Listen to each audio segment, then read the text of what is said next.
Good morning, everyone, and thanks for joining us for a Tax Practitioners Board webinar. My name's Julie Shaw, and I'll be hosting today's webinar.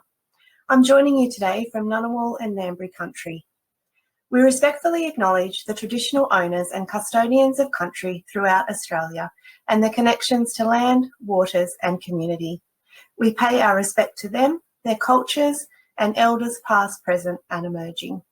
Now, just to begin today's session, I have a couple of quick housekeeping messages. To access today's slides, you can visit our webinars resources hub, and you can do that by going to tpb.gov.au/webinar-hub. Now, we'll also send you an email that does contain a copy of the slides, and we'll do that after today's session.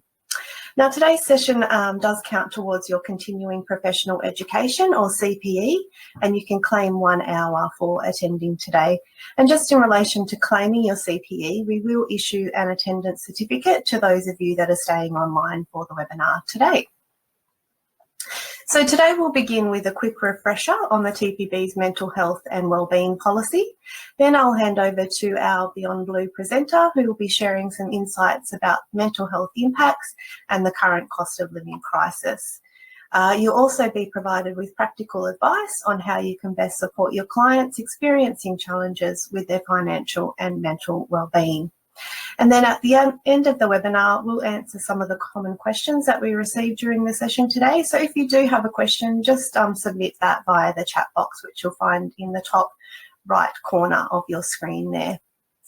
So let's jump in and have a quick look at CPE. So here at the TPB, we do understand that tax practitioners are likely juggling many competing priorities, and we know that you're working hard to support your clients, which we understand is no easy task. We recognise the importance of managing your mental health and wellbeing, and we've actually updated our CPE policy to help support you in that regard. So as I'm sure you all know, when it does come to claiming CPE, the activities that you undertake must be relevant to the tax agent or BAS services that you provide. However, there is some good news there, and these activities don't need to be limited to only those areas that help improve your technical knowledge.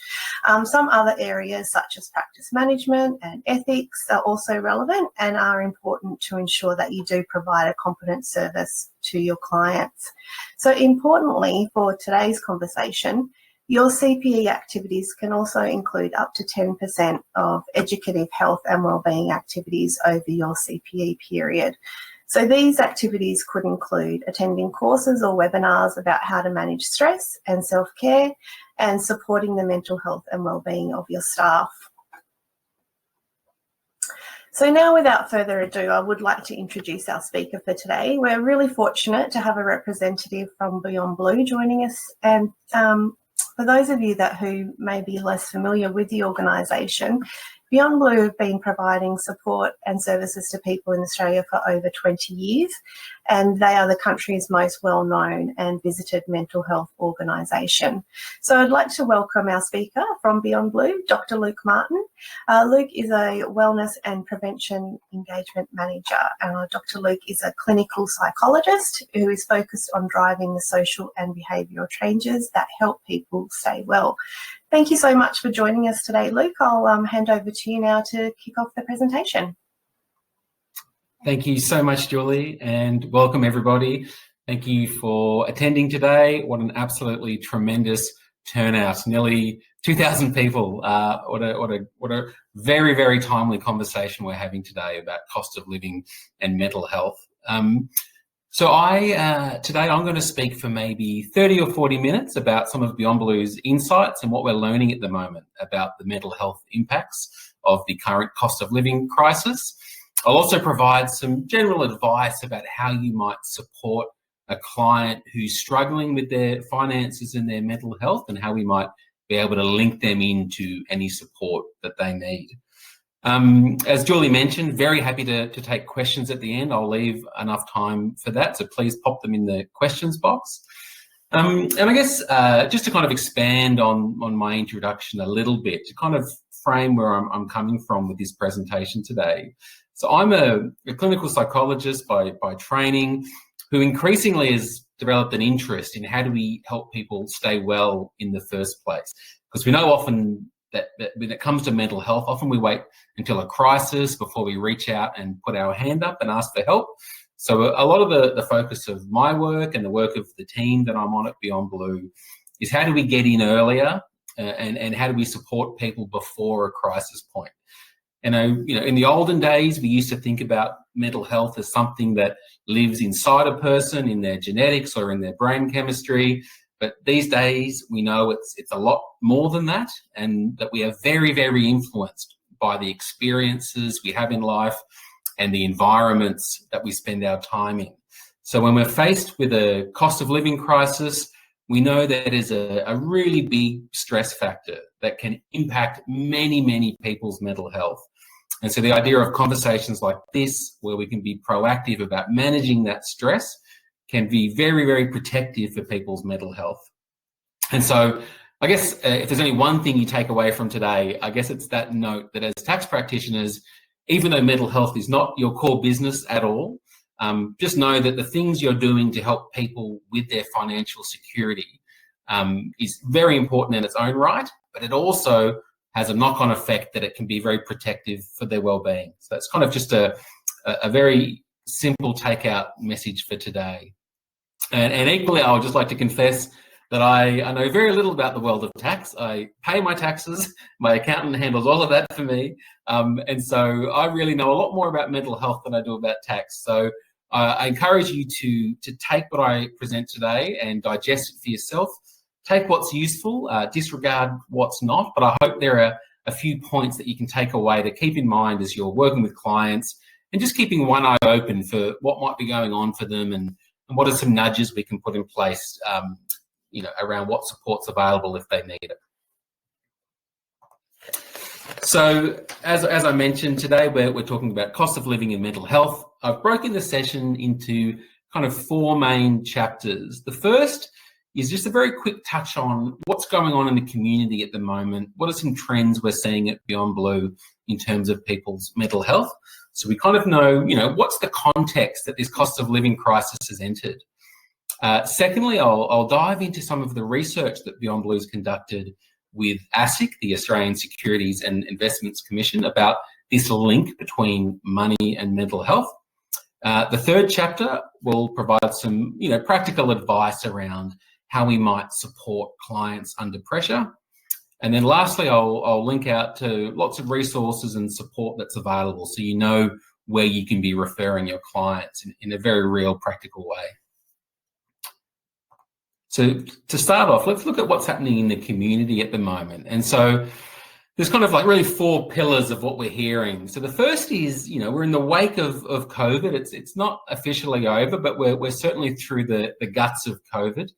But what we're hearing from community is this sense that we've moved on, but we haven't yet bounced back, that our petrol tanks are not full after these last few years that were very, very challenging. And so there's this, much more confidence about managing the pandemic-related response, but our energy levels aren't back to where they were. And that's not to say that there hasn't been, some silver linings in the dark cloud that was the COVID pandemic. We're hearing from a lot of people that it was a time where they were kind of taking stock about their life and what's important to them, and they were reorienting relationships and work around those values to try and live a life of kind of meaning and a fulfilling life. It's been a really positive offshoot of COVID, if we were to try to point at one. But we're also seeing, this wave of challenges that have come within and after COVID. So it's things like the natural disasters. A lot of relationships really struggled during COVID and in the wake of COVID. But really critically, this cost of living crisis has hit just as we were trying to regain balance after COVID. And there's a quote in the top right corner there from one of our community members that I think illustrates it well, which is, okay, well, you think things are going to get a bit better now, and then you're thrown in the hole and inflation and interest rates going up. We've just gone from one severe crisis to the next.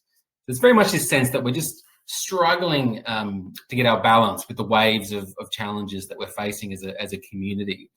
And I guess the last point is that when it comes to our mental health, people are a lot more aware of mental health at the moment. There's a lot more conversations about it.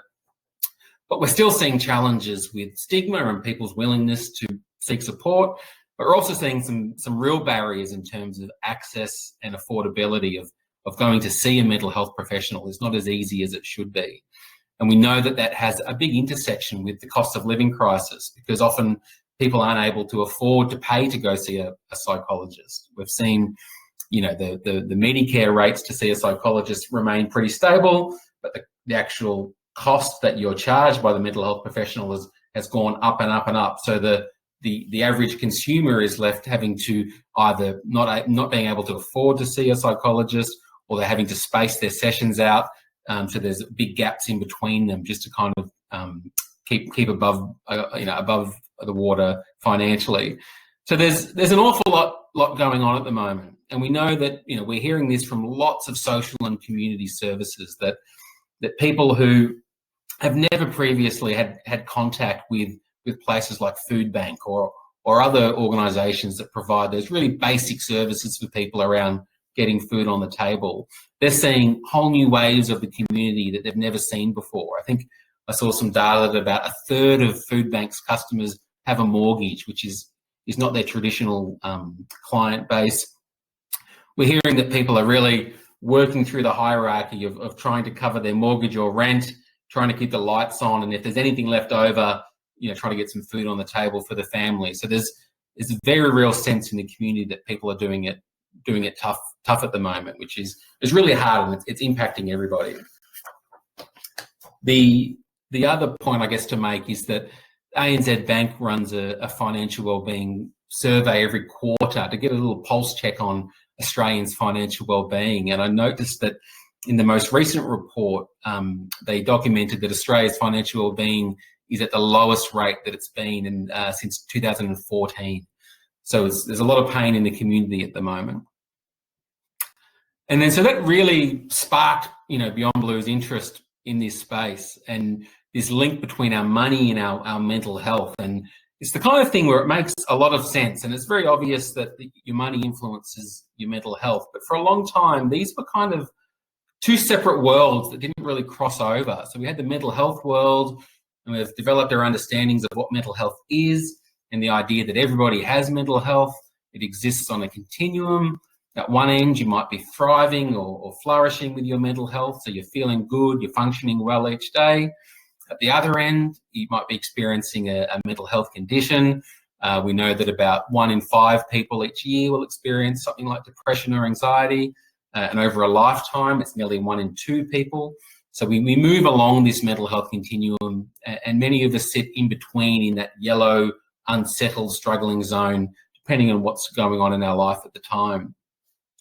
And then in the other world, we had financial wellbeing, which is really about someone's ability to meet their current commitments, live comfortably, deal with a few financial curveballs, and have the financial resilience to kind of maintain that into the future.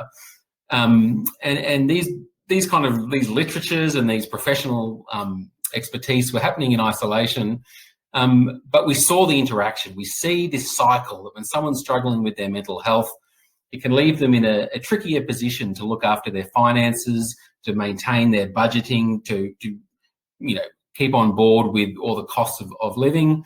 And then the more you're struggling with those basics of financial life, the worse you can sometimes feel about yourself and your life and what's going on, which spirals your mental health down, which then can make it even trickier to get on top of your finances and to get into the workforce and to earn enough to stay afloat, which then, of course, impacts your mental health. So it's very much this cycle that we see. And in clinical practice, I used to see it all the time where someone's operating with high financial stress and high psychological distress. They're very much operating in a survivor mode where each day they're kind of facing threats to their ability to survive. And it's an exhausting and tiring way to live, where you're worried that a payment out of the blue might impact on your ability to feed your family or to cover your rent for this fortnight. So there's a lot of intersection between these ideas that we're talking about today. But I always think it's much, much better to hear from people themselves who are experiencing these issues rather than someone who's viewing it more from a subject matter perspective. So here's a video that Beyond Blue's prepared where we hear from diverse experiences. We have some experts in there, some financial experts, some mental health experts, but most importantly, we have testimonial videos from people who have experienced this money and mental health link and how it plays out in their life. Some of the people in the video are managing an enduring mental health condition, and they speak about what that meant for their ability to manage their money. Other people were travelling along okay until something came out of the blue, like a job loss or a separation, which then impacted their finances, and that then triggered the onset of a mental health condition. So we have some diverse experiences here, and Nicholas, it would be great if you're able to play the video now, please. The best way that I think about it is people who aren't under financial pressure. It's like they're riding on their bike and the wind is blowing behind them and everything is possible and everything seems easy. And they don't really have a sense of what it's like for someone when they're riding against the wind. When I talk to people about their financial struggles, the biggest thing that stands out to me is that we tie so closely our net worth to what our self-worth is. It was 2001 that ANZSEC collapsed. So it was 2 months after 9/11. And at the time, I wasn't expecting it, I wasn't prepared for it, and it was definitely a shock. It was a shock to all of us, and within, I think a week, we were all signed up for the dole. And it was particularly hard because we were quite comfortable financially. You know, we had a good house, we had a mortgage, but we were coping with it quite well. You know, had the kids and the whole bit. And then to lose literally everything, including your income, and to have virtually nothing except the clothes on your back and a small bag of personals was really, really hard. Burnt through all my savings on basic rent and stuff, and ended up going into debt to my housemates because I couldn't sustain myself. Finding a sense of motivation to actually get back into things can be quite hard. There's a lot of sort of negative self-talk, regret, guilt perhaps, sense of shame, there's a lot of these sort of things. So turning around those sort of thoughts can take a bit of time, and you need to be really gentle with yourself. When people find out that there are options and there is help available, there is a sense of relief, and there is a sense of not feeling so alone in all of this, that there is help available, particularly that they're not going to be judged for the circumstances that they find themselves in. The thing that I learned is when I'm going through difficulty, what is that difficulty? How is it affecting me? And what can I do to get myself out of that negative mental space? And I knew that, this will pass, this too shall pass, and we went out for a walk and got out in the sunshine. And the hardest thing is opening that first window, even if it's a little bit. That is, you build that in them, that fight, and that it's amazing to watch people go from feeling so helpless and almost like a victim to being, I can do this. My life is going to change. It's going to be so much better. Thank you, Nicholas. And so that really, kind of hopefully brings to life, and it probably resonates with a lot of clients you've seen over the years, but hopefully kind of brings to life the way that this money and mental health link plays out in the reality of people's lives. And it was interesting when at Beyond Blue we looked for evidence about this link back in 2020, and there was surprisingly little available in Australia that established this link to help us understand it and then figure out what we could do about it to make a difference. And so we ended up partnering with ASIC to commission kind of a bit of a seminal research study in Australia that looked at this link to build the evidence base and hopefully create a platform for us to kind of build a program of work off over time. And this research study played out over a couple of years, where we looked at some very big national data sets that were, government-owned data sets. We did qualitative interviews with a range of people from different walks of life. And it's a very, very big report that is well over 100 pages full of interesting insights and recommendations. And so I'm just going to briefly kind of talk about some of the headline findings of that research to let you know what we found. And I guess the really big headline was this idea that people experiencing financial challenges were twice as likely to experience mental health challenges, and vice versa. So the reverse was also true. If you're experiencing mental health challenges, you were twice as likely to experience financial challenges. And this data was captured kind of just before COVID and the years leading up to COVID. And I know other studies have come out since that showed that during the pandemic, that went from twice as likely to 4 times as likely. So there's this very, very strong relationship between money and mental health, and that these impacts are what we call cumulative and compounding. So the more financial challenges you're facing, the greater the impact on your mental health. One of the other key things we found was that although there's lots of circumstances that can lead to someone having this link between money and mental health, often it was activated by adverse life events. So things like a relationship breakdown, experiencing a trauma, natural disasters, losing your job, legal issues, a serious health event was often an activating event which prompted this spiral.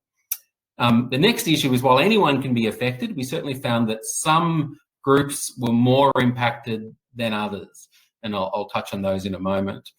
And I guess a final finding of the report was a very strong theme of stigma influencing the way we think about money in Australia.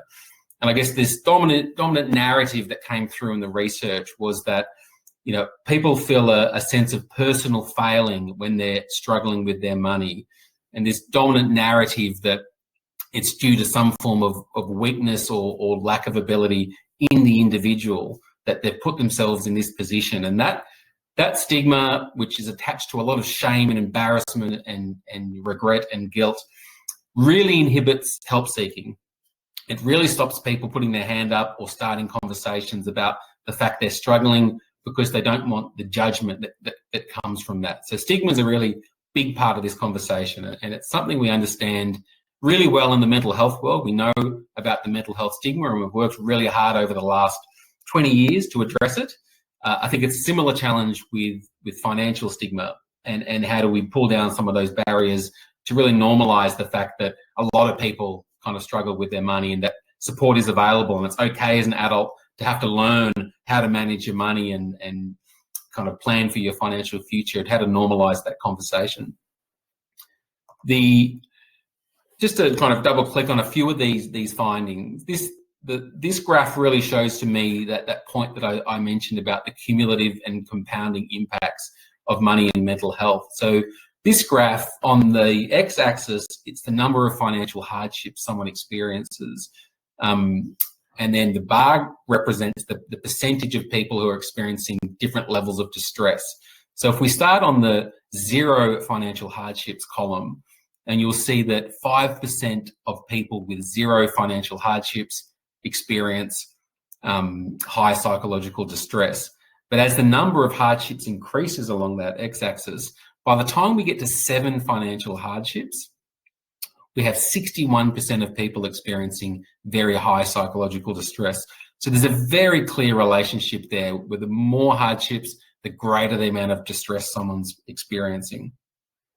Now, I did see a very interesting study the other day that showed that if someone is able to, squirrel away a few months of rainy day savings in case they have an emergency need for financial, to pay for money, something that came out of the blue, that little 3-month buffer of savings goes a long way to knocking off a lot of the effects of the money and mental health link. So that's something that is very, very proactive that people can do if they're able to squirrel away small amounts. That little buffer psychologically can make a really big difference. The other point I really wanted to make, and I won't go through this very messy, complicated diagram, but really what we have on the left here is what are the issues, both with our mental health and our finances, that can lead into this middle column of the financial behaviours that you would see with the clients you see, such as people who might be overspending, not managing their money well, loss of income, creditor action, demands on their time, lack of social support, lack of networks to help them feel less isolated. and then the knock-on effects on their mental health and financial well-being. So there's this slide is really just to illustrate the point about the complexity of how many factors are involved in this relationship and how they all interrelate to each other in bi-directional ways. And I guess the real takeout message here is that someone's financial situation, money problems are not solely caused by people's inability to manage their money, I guess is the key finding here. There's a lot of context and systemic factors that play into this equation. That's really important to keep in mind. When we look at who's most impacted, there were really five groups that jumped out as most at risk around this money and mental health link. Firstly, there was young people, there was First Nations people, there was women, particularly older women, culturally and linguistically diverse communities, and also small business owners, which I imagine reflects a lot of the client base that you work with. And so these were groups that we need to keep, an extra eye out for, that might need support during the current times. And each of these groups has various different pressure points and touch points about their experience that put them at greater risk. This example here from small business owners, and I think the quote from a small business owner really illustrates what is the psychological profile of a small business owner under financial stress. And the quote says, when we're talking about the mental health impacts, first of all, it's self-worth. Second of all, it's a responsibility to feed my children, my family, put a roof over their heads, and the impact of becoming insolvent that says I'm a failure, not just to my partner and children, but also to family and friends. There is a sense that my life or my life in business can be over. And that's very much the red flag in the small business owner profile, that once their business starts struggling and they feel like they're failing in not only in their business, but in their role as a provider or in life, we know that can start a very sharp, steep decline in their mental health. So it's something really to keep an eye out for, that kind of language. And this concept of downward spirals was really prevalent in the research we looked at. This idea that you can start spiraling down very quickly and it can hit you out of the blue, it can be unexpected, and it's harder for people to reverse than they anticipate it to be. And we know that people that have no one to lean on or draw upon or to support them, the spiral can move even faster. And so people like tax practitioners who might be able to know when someone's struggling can be that little life support to help reach out and guide them back up the spiral before they go down to the bottom too quickly. We also know that people, when they're spiraling down, often do put out many invitations that they need help. And often these are subtle or they're a bit disguised, and the closer to the bottom of the spiral they get, the louder the help seeking can become. But it also creates opportunities for us and the people around someone that's spiraling down to keep an eye out for the invitations, because we know that when an invitation isn't picked up, people will go back underground, they'll hide it until it gets worse, and they'll pop back up again when the problem's even bigger. So that idea of just keeping an eye out for the invitations is a really important one to keep in mind. I'm just going to pause briefly because I guess I've done a fairly kind of long run up into what's going on for people in the community at the moment. And I'm really interested in checking with you and just run a couple of polls about what you're seeing in your work and how the current cost of living crisis is impacting people. I might throw to Julie or Nicholas, if you're happy to set up the first poll for me, please. Sure, thanks Luke. As you mentioned, we do have a couple of polls planned for today, so they'll just pop up on your screen, and we're just asking you to select the correct response from the list of options that we provide. So the first question that we have for you is how much have cost of living pressures impacted your clients? So we've got 3 different options there, so you can select not at all, somewhat, or a great deal. So I'll just give you a few seconds to put your answers through, and then we'll come back and we'll share the results with you in a second.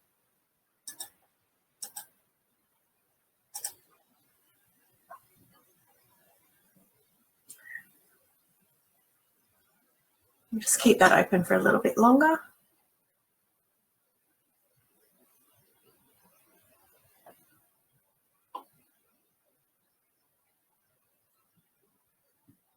Okay, we might close that one off and then we will share the results on the screen there. So, Luke, it looks like we've got about 5% saying not at all. We've got about 61% saying somewhat and about 33% saying a great deal. So I'll hand back to you just to add your comments around that. Yeah, thank you. That's very interesting. So 61% somewhat, 33% a great deal. And that's, so it really looks like, for the vast majority of people, there are very few of your clients that are being impacted by this. And I think that's a really good testament to your attunement with your clients, because those numbers, probably reflect pretty well the data that I've seen as well. And I think when we add to that how good we are at humans at hiding our problems and putting the mask on, putting the armor on, I guess it really highlights the unique view you get as tax practitioners about someone's financial situation. And so you're probably privy to some more open conversations than many other people are in your client's life about what's going on. I think we keep our cards very close to our chest when it comes to our finances. But when you're talking to a tax practitioner and they're able to see your books, you are, in a way, you're kind of nudged to have some more honest conversations. And so the fact that you're noticing what's going on for them is really great first step to recognise the need, which kind of leads us to our next question, which is what are we kind of doing with what we're seeing? So I might throw back to you, Julie and Nicholas, to run the next poll question. Sure, let's jump into that one. So the second question we have is, how often do you let clients know about support services for their financial and mental well-being? And again, we've got three options there. The first one is never, second one is sometimes, and the last option is often. So once again, I'll just give you some time to put through your responses and then we will come back and share the results with everyone again.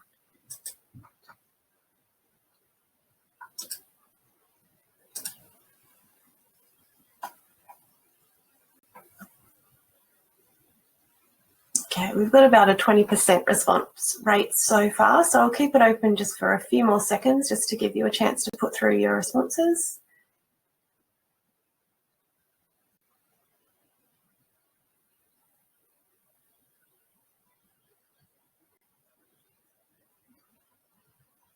Okay, we might close that one off now.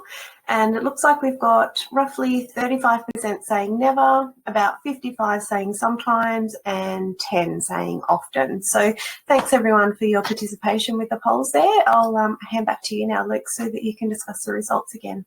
Fantastic. Thanks, Julie.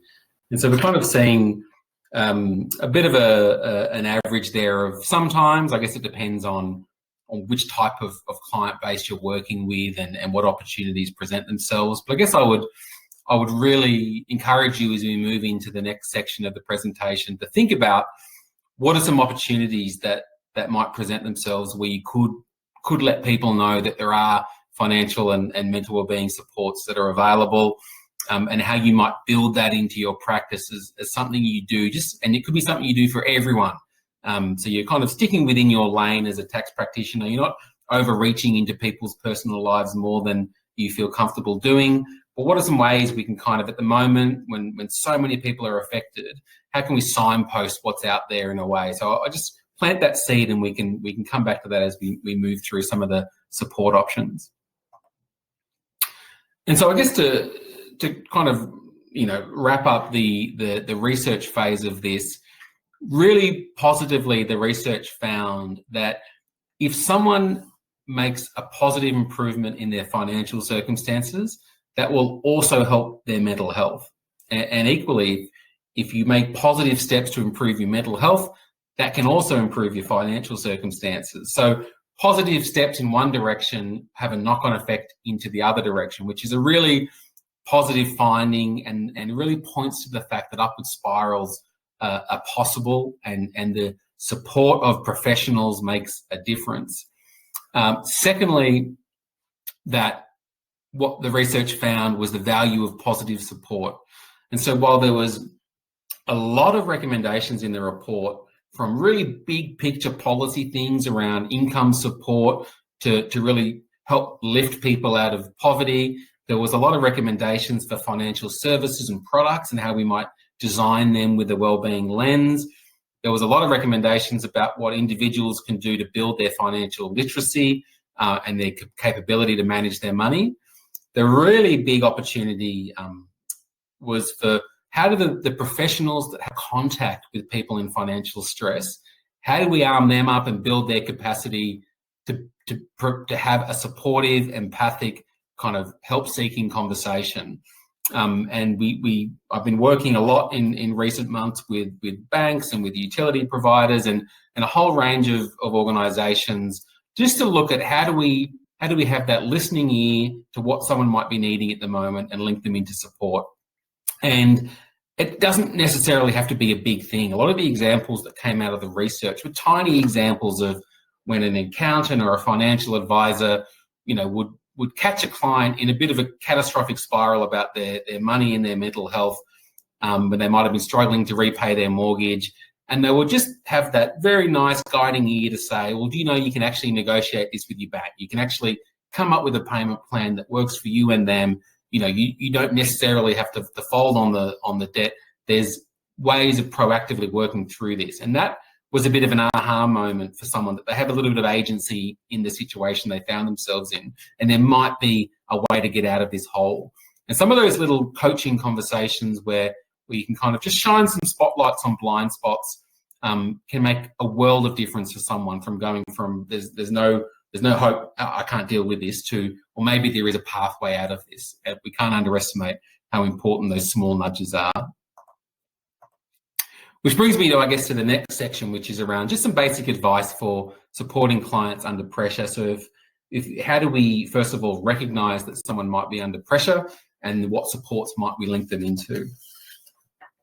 And I think, just to reinforce that point around role boundaries, that is absolutely no expectation that you step into the role of a counsellor or a mental health professional. But I think having a radar for, how's my client travelling at the moment? How might their money problems be impacting their well-being, and how can I let them know what's out there for them in a way that respects the boundaries of the relationship I have with them? It's kind of very simple, basic stuff. And one of the tools that Beyond Blue has developed to help with this conversation is our financial and mental well-being continuum, where we've tried to spotlight at the top of the continuum, what are the indicators of someone's financial situation, and then correspondingly, what might their mental state be in dealing with that? And I guess a few caveats here, like often these things are linked, as this table would show, but sometimes they're not linked. Sometimes someone can be really struggling financially, but they're doing quite well with their mental health, and vice versa. Sometimes someone might be in a very tricky spot in their headspace, but financially they're absolutely killing it. So they're not always linked, but I guess this continuum takes the assumption that often they are. And the other thing it does is that it moves us away from this binary thinking that someone's either okay or they're not okay. And it really fleshes out kind of 5 stages that a client might be in. And that's really important, because we know, as I mentioned, that often people wait to that in crisis column before they ask for help. Whereas what we need to do collectively is get better at tuning in when people are on the struggling zone, or even more proactively when they're just getting by. How do we pick up needs at that point and proactively put some things in place to stop that slide down the continuum? So I'm just going to quickly dive into a few of these zones to illustrate what I'm talking about. So when we look at the thriving zones, and this is someone who's kind of kicking goals financially and in their mental health. So financially, that might look like they're taking charge of their financial well-being, they're financially secure, they're kind of setting and meeting their financial goals, they're saving regularly, they're keeping a budget. And then conversely, their mental health, they're kind of feeling cheerful and hopeful, they've got strong relationships, they've got support networks around them, they're doing the basics of life well, they're getting enough sleep, they're kind of physically active, and they're kind of engaged in their daily life. That's kind of, the ideal state of thriving. And no one spends all of their time in the thriving zone, but hopefully occasionally some of us touch upon that and feel that those moments of life where things are going well.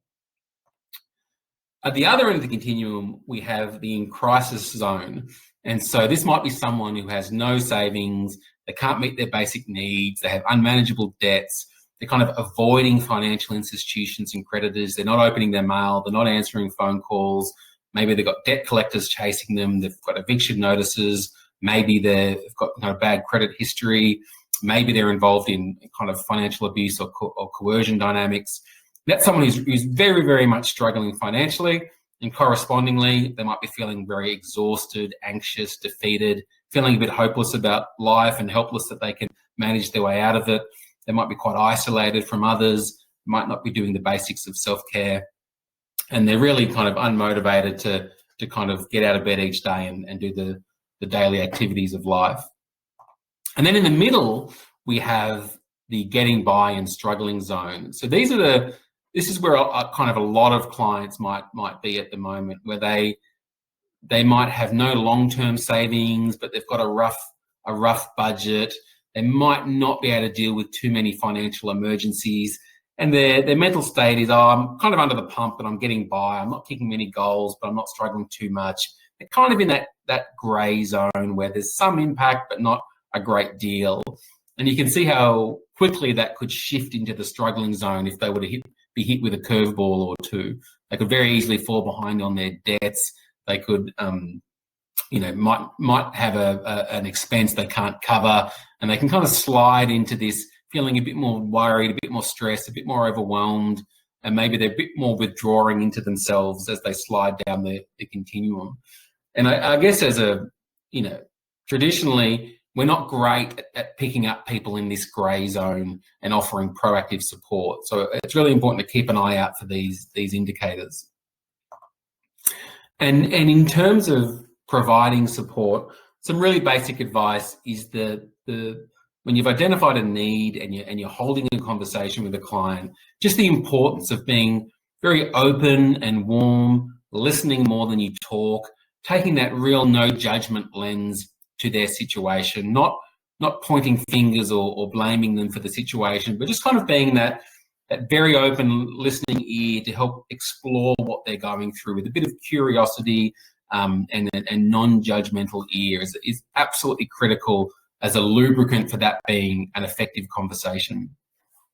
The second thing that can help is really helping join the dots between this link between their finances and their mental health or their well-being, and issuing kind of really normalizing, validating statements that a lot of people at the moment who are struggling financially are finding that it's impacting their well-being. Is that something that you're experiencing? Is that something that's going on for you? Because I'm hearing it a lot at the moment. And that idea of externalizing the stressor rather than making this all about you and your failings. It's right. This is a really common experience at the moment. You don't need to feel embarrassed or shamed about it. This is happening for a lot of people.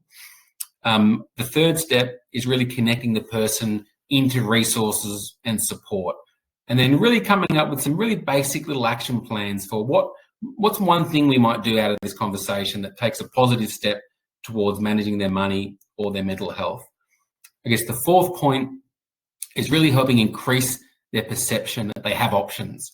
Often when someone's stressed and in a survivor mode, they get this blinkered lens on and they can only see catastrophe and worst case scenarios. But if we're able to, as that independent person, broaden the blinkers a little bit and let them know, well, we have options here. There are things we can do. Let's explore your options together so you know what's on the table, and then we can evaluate which of these we want to move forward with. But that option generating process is really important. I guess the fifth point is in some cases when someone's operating in that crisis end, we do need to be thinking about safety and urgency of fundamental needs. If someone is really struggling with, a stable roof over their head or food or the ability to keep the lights on, often taking that kind of a Maslow's hierarchy of need approach and establishing what are some of the foundations of life that aren't in place at the moment, and what are some of the community agencies that we could link into that would help them address those needs. So you're just letting them know that there is support that's out there rather than you providing it yourself necessarily. There's a really fantastic website called Ask Easy, which lists over 400,000 social and community services by community area that you can punch in any need and it will spit out the support services available for that person to reach out to. It's an absolutely incredible resource that's really useful to know about. It's called Ask Izzy, IZZY. Some other things to keep in mind, and this is really at that proactive end, is sharing resources to help strengthen their money and mental health proactively. So ASIC's Money Smart website that you're probably very familiar with has some really incredible tools and resources to help people get on top of their money management. Likewise, Beyond Blue has so much information about mental health, how to look after it proactively, how to deal with the tricky times, and obviously how to reach out to support. And we have lots of different support options, which I'll speak about at the end of the presentation. Another option is thinking about just making sure they're aware of all the support options, their rights and their risks, and providing encouragement to take small steps meeting their financial obligations, being that cheerleader who is kind of giving them a pat on the back for making positive steps in the right direction. Another point that came up a lot in our research is often people just aren't aware of what support payments and concessions and benefits are available to them, and you're in a really great position to let them know what some of those are, just so they've got all the options on the table. And I guess when you're really worried about someone, really, providing a strong suggestion around the value of seeing a mental health counsellor or a professional. And that could be as simple as just letting them know about Beyond Blue. It could be just suggesting they go and check in with their GP for a bit of a check-in about how they're going at the moment. If someone's in real financial distress, National Debt Helpline offers free financial counselling, an absolutely phenomenal service, and I'll post the contact details for these at the end of the presentation. And there's a few resources we've developed, which I won't go into the weeds of this now, but there's some really basic communication frameworks about how to break bad news to someone about their finances in a sensitive way that really figures out, how can I frame this in a way that's going to plug the gaps in their knowledge and empower them to take some positive steps afterwards. We call it the spider tool. And equally, if you're really concerned about someone's decision-making ability, what are some questions you can ask about their ability to make the decisions in their financial interests at the moment? And I'll talk more about the resources where these come from in a moment as well. So there's loads and loads of tools out there that you can draw upon to inform your practice in this space.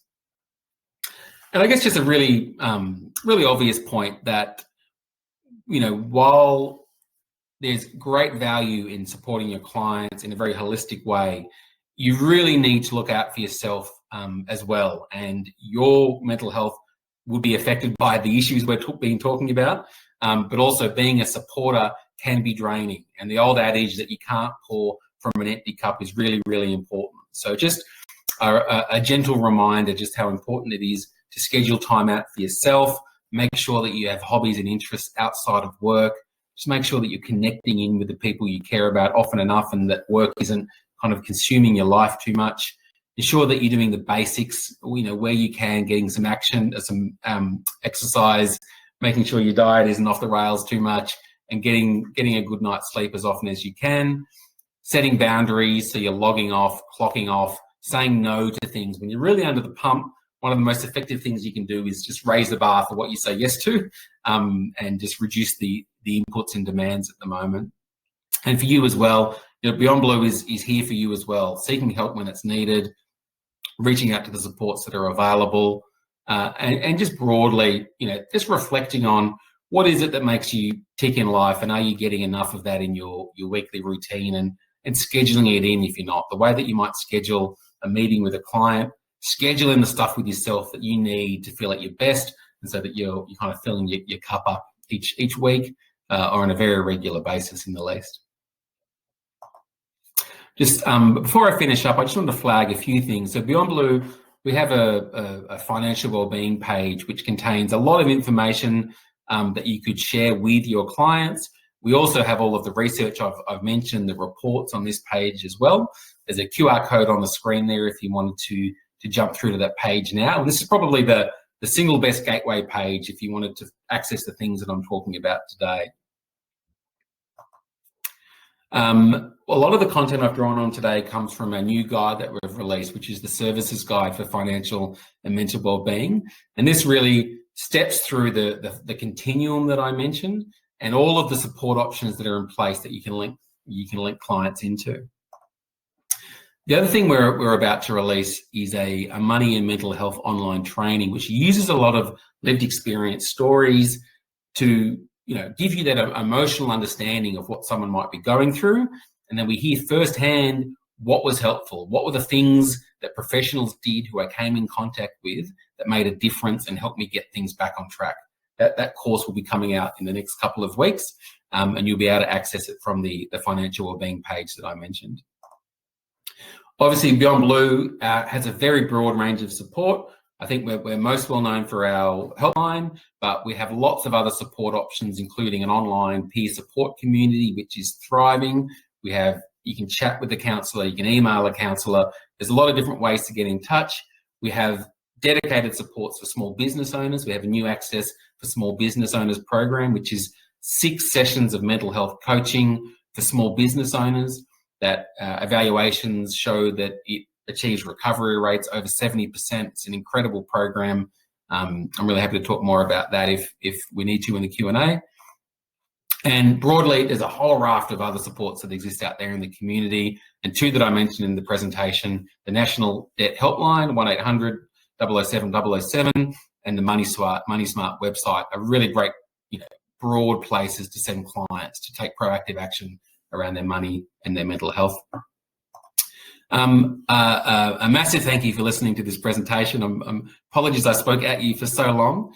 I'm really happy to take some questions in the remaining time, and I'll hand over to you, Julie, to facilitate that. Thanks so much, Luke. That was an amazing presentation. It was really great to hear from you. I do have a few questions that I'd like to put to you. First of all, you did mention earlier in the presentation about the current percentage of food bank participants who have a mortgage. Could you just tell us that stat again, please? Yeah, so it was one third of people accessing food bank have a mortgage at the moment, which the CEO of food bank commented on was not their usual kind of customer base. It was quite noticeable in the wake of these interest rate rises that it is forcing a lot of people to not be able to put food on the table who have not been in that position before, and also not used to navigating the community and social support services. It's a new experience for them that can be challenging in a lot of different ways. So I think I found that quite a striking stat as well. It is really interesting, actually. Thank you for sharing that. I've also got a question here from someone who's having a bit of a struggle themselves. They're saying that they can't handle the debts anymore, their relationship's falling apart, and they don't feel that there's anywhere they can turn. They're just wondering how Beyond Blue could help them. Absolutely, yeah. I'm really sorry to hear that person's in that situation. That must be really, really difficult at the moment. The best thing to do would be to call the Beyond Blue support service, and they will really be a really great first port of call to understand all of the challenges you're facing, and really let you know what a next step might be. And it can feel really overwhelming to make that call, and it can be really overwhelming to be dealing with all those things happening at once. But we know every day we receive thousands of calls from people doing it tough, and they consistently tell us that taking that one step to make that call was a really, really critical moment. So I really encourage you to reach out to that support. We also have email and text if that's another option that works better for you. You want to not make that call if that's too hard. There are other ways to get support as well. But also seeing your GP is a fantastic point, just to say I'm not coping with everything that's going on at the moment, and I really would like to see someone. They'll be able to refer you to a psychologist. I really encourage you to take those steps. That's awesome. Thank you so much. There's some really useful resources, and we'll also share some resources in our links that we'll send out after the webinar today for people to have a look at. So that's really good to hear. I've also got a question here from Louise, and she's saying, what would be some examples of invitations for help from someone who is actually spiralling? Yeah, it's a really, really great question. So a lot of those micro invitations, I think particularly within an Australian context, are just really, really little things. Like it's those phrases where it's I'm a bit under the pump at the moment, but it's okay, or I haven't really been sleeping too well lately, but they instantly minimize it after they've said it. And you might notice that a lot in general life. It's like, oh yeah, there's a lot going on, but it is what it is. These kind of phrases where someone implies that they're dealing with something and then instantly cover it up, some of the earliest indicators we get. And then obviously, depending on your relationship with the person, what we're really looking for is changes from their usual way of being. So someone who usually might be quite outgoing, if they crack less jokes when you catch up with them, or if they are a bit flatter in their presentation, a bit less energy, or they're just a little less engaged socially. These little early signs we can kind of see that they're not doing too well, and then reaching out and having that conversation around. I just noticed that, it sounds like you've got a lot on your plate at the moment. Is everything okay? And being realistic that sometimes they won't spill it all in that first conversation, but you're really planting a seed that you're someone that's noticed, you're someone that's willing to have that conversation. And very often, it might take 2 or 3 or 4 attempts before they're willing to tell you a bit more, but they know you're a safe person, that it's comfortable to have that conversation is a really important message to send. Thank you. That's really helpful. I've also got a question here from Glenn, or more of a comment actually, but he's saying that looking for help in rural areas is often harder, as confidentiality is key for assisting clients. Do you have any sort of advice for Glenn in this regard? Yeah, Glenn, it's absolutely a really big issue. A lot of what people seem to find effective at the moment, and it helps a little bit out of COVID, is there are a lot of mental health professionals that now operate a telehealth practice from anywhere in Australia. And so trying to find those kind of providers can help a little bit with that tyranny of distance of living in regional or rural areas. The other option is there's a lot of really evidence-based effective online treatments where places like MindSpot, MindSpot, where you can do a course to help you manage your symptoms of depression or anxiety or stress. And it is done both online as well as with a phone counsellor. So you still get that human connection, but you're also part of a program of support as well. They're kind of 2 ways that we can kind of get around some of the access issues, but absolutely no denying it can be really tough in rural areas for all of the reasons that Glenn mentioned. Thank you. Look, I've got a question here from Anne. She's saying that she'd be particularly interested to find out your view about recognition of issues. She's saying that many people don't seem to realise that they actually have a mental health issue. Yeah, it's really interesting that there is a bit of research, and it does feel a bit counterintuitive to think about the idea that you might be experiencing depression and not know it, but we know that absolutely happens. Often it's the people around the person that notice the changes before the person themselves, and partly that's an issue of mental health literacy and not having the self-awareness to tune into what's going on for you at the moment. And partly it's that these changes can happen so gradually. It's a little bit like your hair growing. Often you don't know that you're sliding into a funk until you're well into it. And so it is absolutely an issue that people can't self-recognise. And at Beyond Blue, we are soon to be doing some work to help people tune into those early symptoms earlier and help them do that. We have a lot of checklists and tools on our website for people that are at that point of considering it. But before that point, there's a lot more education we need to do. But I think it also highlights the importance of the people around the person noticing and having those caring conversations that, I've noticed that you're a little bit less yourself lately, and how important those conversations are, given that self-recognition can be an issue sometimes. Mm. Thanks, Luke. I think it'd be great if we could share some of those resources as well after the presentation today. We've had a few people mention this topic, so it would be great if we could share some of that too. So I think that's actually all the time we've got today for questions. So I just wanted to give people a little bit of information on how to stay in touch. So if you would like some more information, you can visit our website at tpb.gov.au. You can also follow us on social media and subscribe to our monthly newsletter, which is tpb.gov.au/newsroom. And you can also subscribe to our YouTube channel to receive notifications when we post new videos. We do actually record all of our webinars, and we have a comprehensive library available on YouTube. And when you do actually watch the recordings, you can still claim your CPE as well for viewing them, which is great. And then also some information on keeping in touch with Beyond Blue. You can keep up to date with their content by visiting their website, which is beyondblue.org.au. They're also available on social media, so you can follow them on Facebook, Twitter and Twitter and YouTube.